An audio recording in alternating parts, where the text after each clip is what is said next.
நான் ஜெயலக்ஷ்மி ஜெயா சர்வா astrology research சென்டர்லேருந்து இந்த பதிவு 10 நாள் ஆஷாட நவராத்திரி 2024 அம்மாவுக்கு போட வேண்டிய கோலங்கள். ஸோ முதல் நாள் அரிசி மாவு கொண்டு கோலம் போட சொல்லிட்டேன். 2வது நாள் கோதுமை மாவு கொண்டு கோலம் போட சொல்லிட்டேன். மீதி இருக்கக்கூடிய 8 நாளுக்கு இதில் வந்து அப்டேட் பண்ணுறேன். அதாவது இன்று 3வது நாளாகி இன்னைக்கு வந்து பூக்கள் கொண்டு அம்மாவுக்கு கோலம் போடுங்க. எதனால் ஒரு கோலம் போடலாம், போட்டுட்டு அது ஃபுல்லாக பூக்களால் அலங்காரம். அது பார்க்கும்போது பூக்களால் செஞ்ச கோலம் மாதிரி இருக்கணும். சரிங்களா? ஸோ அந்த பூக்களால் ஒரு கோலம் வந்து இன்னைக்கு போட்டுருங்க.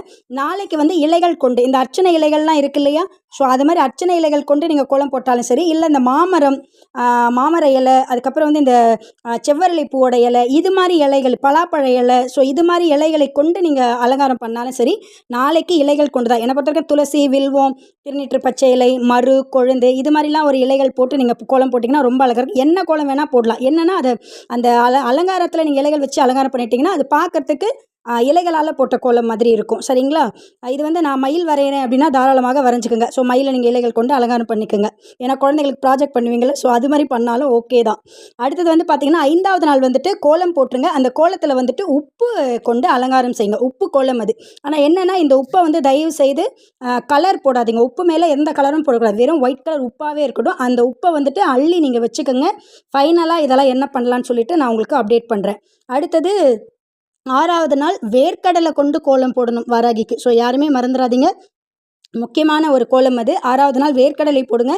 7வது நாள் நவதானியம் கொண்டு கோலம் போடுங்க. 8வது நாள் கருப்பு உளுந்து கொண்டு கோலம் போடுங்க. இது எல்லாத்தையுமே நீங்கள் கோலம் போட்டுட்டு அடுத்த நாள் வந்து ஒரு பேக்கெட்லேயோ இல்லை ஒரு டப்பாலேயோ வந்து சேவ் பண்ணி வச்சுக்கோங்க. ஃபைனலாக இதெல்லாம் என்ன பண்ணணும்னு சொல்கிறேன். அடுத்தது 9வது நாள் பார்த்தீங்கன்னா நாணயங்கள் கொண்டு கோலம் போடுங்க. நாணயங்கள்னால் நம்மளோட காயின்ஸு. ஸோ கோலம் போட்டுட்டு அந்த காயினால் அலங்காரம் பண்ணியிருக்கணும். 5 ரூபா, 1 ரூபா, 2 ரூபா எப்படினாலும் இருக்கலாம். 10வது நாள் கோலம் வந்து கலர் பொடி கொண்டு கோலம் போடுங்க. நல்லா கலர்ஃபுல்லாக இருக்கணும். தசமி இல்லையா, ஸோ விழா கொண்டாடுறதால 10வது நாள் கலர்கள் கொண்டு கோலம் போடுங்க. உங்களுக்கு இந்த வீடியோ பிடிச்சிருந்தால் லைக் பண்ணுங்கள், ஷேர் பண்ணுங்கள், மறக்காமல் நம்ம சேனலை சப்ஸ்கிரைப் பண்ணுங்கள். வாராகி யாகத்திற்காகவும் ஜோதிட ஆலோசனைக்காகவும் வாராகி உபாசனைக்காகவும் நீங்கள் எங்களை தொடர்பு கொள்ளலாம். ஜெயலக்ஷ்மி ஜெயா சர்வா அஸ்ட்ராலஜி ரிசர்ச் சென்டர் 9710484640. நன்றி, வணக்கம், வாழ்க வளமுடன்.